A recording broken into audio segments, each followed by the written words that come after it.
Olá, voltamos para a reflexão do livro Eventos Finais e hoje o capítulo 12, que tem como título A Sacudidura.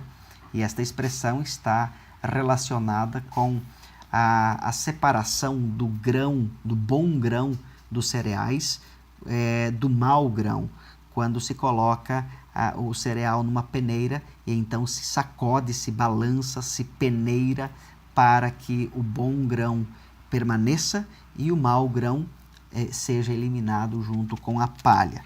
E ela começa aqui com uma declaração solene, inclusive essa expressão usada aqui, muito solene para a igreja. Diz assim: é uma solene declaração que faço à igreja, de que nenhum entre 20 dos nomes que se acham registrados nos livros da igreja está preparado para finalizar sua história terrestre, e se achariam tão verdadeiramente sem Deus e sem esperança no mundo como o pecador comum. E o que isso significa? Significa que não adianta ser um cristão nominal, ter o seu nome num livro de registros de uma igreja. Não adianta se autodenominar cristão. O que vai marcar se eu estou salvo ou perdido é se eu vivo de acordo com as orientações e princípios e mandamentos que a palavra de Deus me apresenta. Como Deus me orienta que eu ande.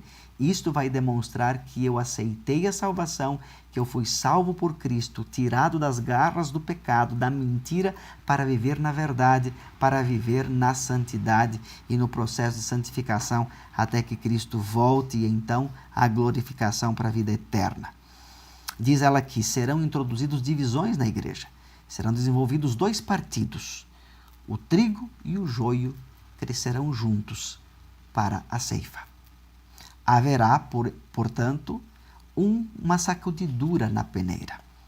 No devido tempo, a palha precisa ser separada do trigo.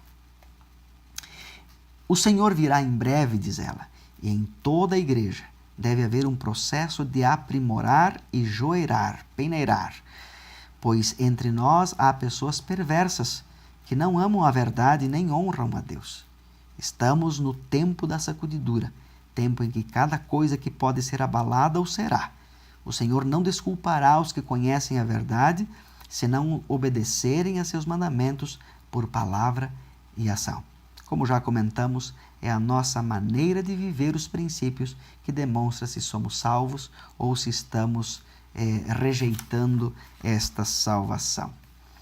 Ponto importante aqui: os cristãos superficiais, estes abandonarão a fé no momento de sacudidura.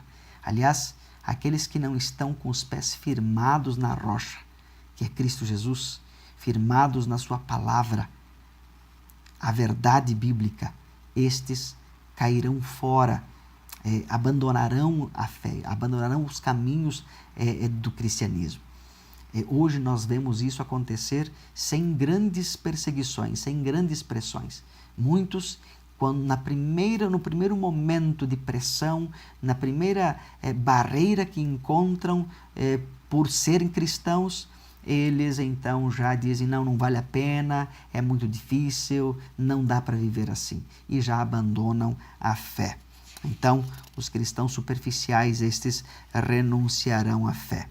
Outro ponto importante, que as falsas doutrinas, elas levam pessoas a abandonarem a fé. Por isso, não devemos esquecer, nossa fé deve estar firmada em Cristo Jesus. E Cristo Jesus se apresenta a nós através da sua palavra. Por isso precisamos estudar a Bíblia, nos aprofundarmos na palavra de Deus. É ali que nós vamos encontrar força e poder para vencer toda e qualquer provação e tentação. Dentre estes que abandonarão a fé, estão também os líderes religiosos. Muitos pastores hoje vistos como consagrados, muitos dirigentes da igreja vistos como pessoas de fé, abandonarão a verdade por não estarem profundamente convertidos, mas apenas uma capa, é muito superficial.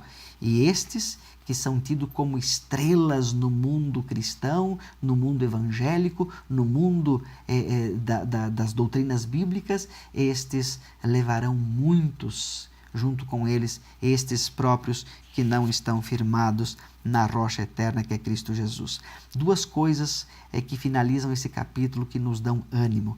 Primeira, enquanto muitos sairão da igreja, outros entrarão a ela. Outros farão parte, passarão a fazer parte da igreja, convictos da verdade bíblica, que vão dar ouvidos à voz do Espírito Santo. E outro ponto, o peneiramento que ocorrerá na igreja vai dar uma impressão de que a igreja vai estar perdida, que a igreja está se acabando.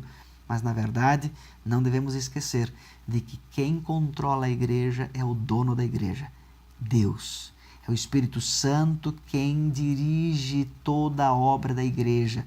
Por isso, ainda que esta igreja pareça cair, não cairá. E a igreja militante, que hoje briga, luta contra as hostes do inimigo, será a igreja triunfante quando Cristo regressar. Que Deus te abençoe, um grande abraço e até o próximo capítulo.